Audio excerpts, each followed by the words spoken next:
வணக்கம் நேர்களே, நான் உங்கள் ஆஸ்ட்ரோ பூர்ணா. இன்னைக்கு நாம பார்க்கக்கூடிய சிறப்பு பதிவு ஜூலை மாத பலன்கள். ஜூலை மாதத்துல கிரகங்களின் கோச்சார நிலவரங்கள் எப்படி இருக்க போகுது, அது ஒவ்வொரு ராசி என்பர்களுக்கும் என்ன மாதிரியான பலனை கொடுக்க போகுது அப்படின்றத இந்த பதிவுல நம்ம தெளிவா பார்க்கலாம்.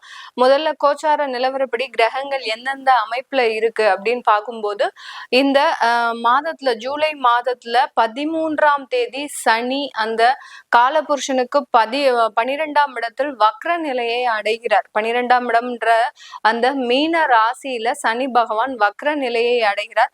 அடுத்து 17ஆம் தேதி ஜூலை மாதம் சூரியன் ஆகப்பட்டவர் மிதுன ராசியிலிருந்து கடக ராசிக்கு பெயர்ச்சியாகி வர்றார்.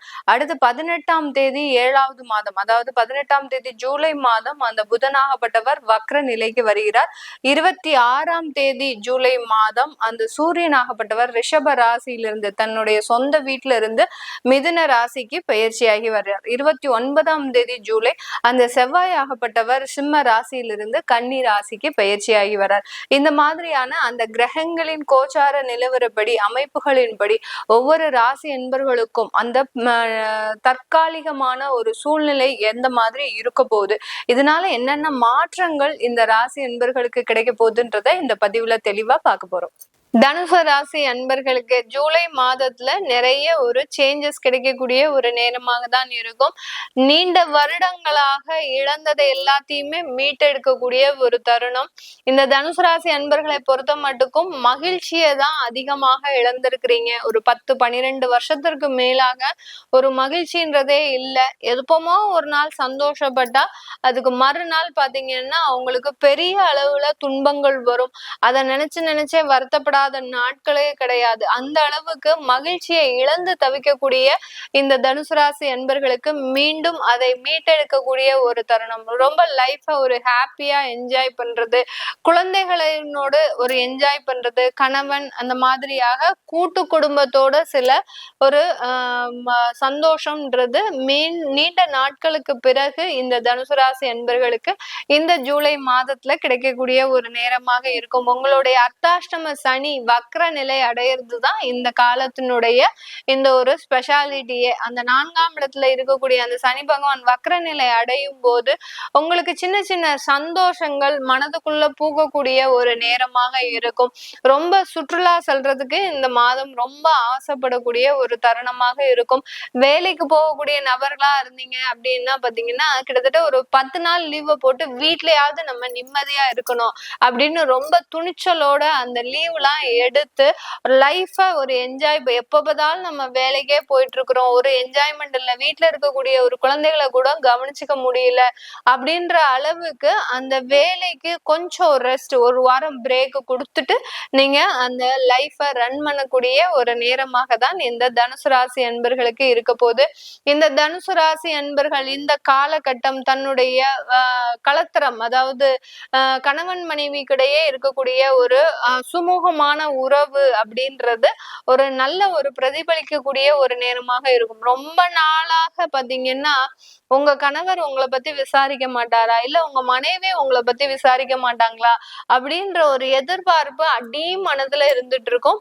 இந்த மாதத்துல பாத்தீங்கன்னா ஒருத்தருக்கு ஒருத்தர் அந்த மாதிரிலாம் கேட்டுட்டு நீங்க சாப்பிட்டீங்களா, டயத்துக்கு தூங்குறீங்களா, இந்த மாதிரியாக எல்லாம் அந்த ஒரு சுமூகமான உறவு, ஒரு சின்ன ஒரு வேர்டு தான். இந்த வார்த்தைகள் இல்லாம இந்த தனுசு ராசி அன்பர்கள் நீண்ட வருடங்களாக ஒரு வேதனையை அனுபவிச்சிருக்கிறீங்க. நம்ம யாருக்காக வாழ்றோன்னே நமக்கு தெரியல, நம்ம யாருக்காக சம்பாதிக்கிறோம் தெரியல. இந்த மாதிரி எல்லாம் ஒரு சின்ன சின்ன வார்த்தைகளுக்கு ஆசைப்பட்டு அந்த வார்த்தைகள் கிடைக்காம ஒரு அவதிப்பட்டவர்களும் இந்த தனுசு ராசி என்பர்கள் தான். இந்த காலகட்டம், இந்த ஜூலை மாதம் அது எல்லாமே உங்களுக்கு சுமூகமாக நடக்கிறதுக்கு உண்டான ஒரு மாதமாக தான் இருக்க போது.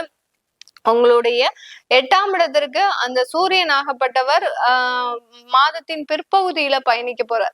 அவர் பாத்தீங்கன்னா உங்களுடைய 9ஆம் இடத்திற்கு சொந்தக்காரர் தான். அதனால தந்தை வழி உறவுகள்ல ஏதாவது ஒரு பாதிப்புகள், அடுத்து பாத்தீங்கன்னா தந்தை வழி சம்பந்தமாக ஏதாவது ஒரு செலவுகள், கூட்டு குடும்பமாக இருக்கும்போது மாமனார்கிட்டயோ இல்ல தேவையில்லாத ஒரு நபர்கள் கிட்ட இருந்தோ ஏதாவது ஒரு சின்ன சின்ன கடும் சொற்கள் உங்களுக்கு வர்றதுக்கு வாய்ப்பு இருக்கு. அது டெம்பரவரி தான், பெரிய அளவுக்கு பாதிப்புகள் கிடையாது. இந்த தனுசு ராசி அன்பர்களுக்கு அவர்களினுடைய ஒரு பெரிய பக்க பலமே பாத்தீங்கன்னா இவர்களினுடைய தந்தை, அடுத்து புகுந்த வீட்டுல இவர்களினுடைய மாமனார், இந்த மாதிரியான 2 ஒரு நபர்கள் மட்டும்தான் இவர்களுக்கு ஒரு பக்க பலமே. ஆனா அவர்கள்கிட்டயே இந்த மாதம் கொஞ்சம் ஒரு டிஸ்ட்ரெஸ் ஆகிறதுக்கு உண்டான ஒரு நேரமாக இருக்கும். ஏதாவது ஒரு தேவையில்லாத ஒரு பேச்சு, ஒரு கடுமையான ஒரு சொற்கள், ஒரு சொல் போருமே இந்த தனுசு ராசி அன்பர்கள் பல வருட வேதனையை அனுபவிக்கிறதுக்கு அந்த மாதிரியான ஏதாவது ஒரு சொற்கள் இந்த தனுசு ராசி அன்பர்களுக்கு கிடைக்கிறதுக்கு வாய்ப்பு இருக்கு. பெரிய அளவுக்கு பாதிப்புகள் இருக்காது. அது கடந்து போகக்கூடிய ஒரு கால நேரமாக தான் இருக்கும். அடுத்து 9ஆம் இடத்துல இருக்கக்கூடிய செவ்வாய் கேது, அதேதான் செவ்வாய் கேது இங்க 9ஆம் இடத்துல இருக்கிறாரு, 8ஆம் இடத்துல சூரியன் இருக்கிறாரு. அதனால தந்தை வழி உறவுகள்ல உங்களுக்கு சின்ன சின்ன மருத்துவ செலவுகள் அதிகரிக்கக்கூடிய ஒரு நேரமாக இருக்கும். அவங்க யாராவது டிராவல் அவங்களோட பண்ணும்போது ரொம்ப கேர்ஃபுல்லா பண்ணணும். ரொம்ப வயதானவர்களா இருக்கிறாங்க அப்படின்னா டிராவலே பண்ணாதீங்க. பண்ணாம அமைதியா ஒரு இடத்துல இருந்துட்டீங்கன்னாலே போறோம். பெரிய அளவுக்கு ஒரு சேஞ்சஸ் எதுவுமே நடக்காது.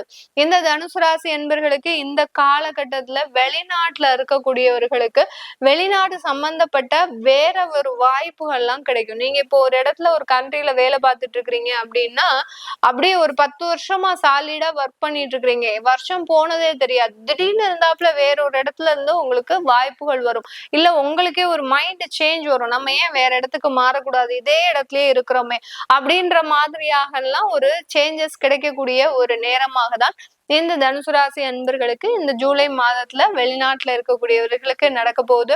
ஸ்டூடெண்ட் வீசால இருக்கக்கூடியவர்கள், அங்க போய் படித்து கொண்டு இருப்பவர்கள் தனுசு ராசி என்பவர்கள் அந்த படிப்புல முழுமையான கவனம், ஹார்ட் ஒர்க் எல்லாமே பெரிய லெவலுக்கு ரீச் ஆகக்கூடிய ஒரு நேரமாக இருக்கும்.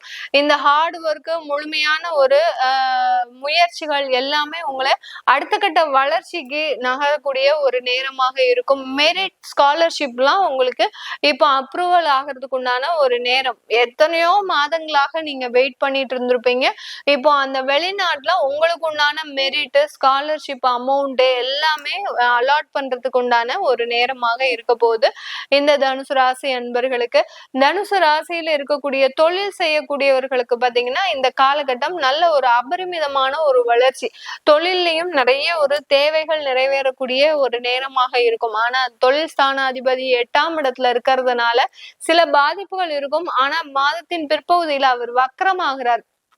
வக்ரமாக இருக்கும்போது ஒரு டிஃப்ரெண்டா யோசிப்பீங்க. யாரும் யோசிக்காத மாதிரி இந்த தனுசு ராசியில இருக்கக்கூடிய தொழில் செய்யக்கூடியவர்கள் மாற்றி யோசிச்சு அதுல ஒரு சின்ன முன்னேற்றத்தை அடையிறதுக்கு உண்டான ஒரு நேரமாக தான் இருக்க போகுது. இது எல்லாமே நம்ம கோச்சார நிலவரப்படி பலன்களை கணிச்சு சொல்லியிருக்கிறோம். உங்களுடைய தசாபுத்தி பலன்களை, சுயஜாதக பலன்களை பார்க்கணும் விருப்பப்படுறவங்க கீழே இருக்கிற நம்பருக்கு வாட்ஸ்அப்ல அப்பாயின்மெண்ட் வாங்கிக்கிட்டு நீங்க என்கிட்ட கன்சல்ட் பண்ணிக்கலாம். உங்களிடமிருந்து விடைபெறுவது உங்கள் ஆஸ்ட்ரோ பூர்ணா. நன்றி, வணக்கம்.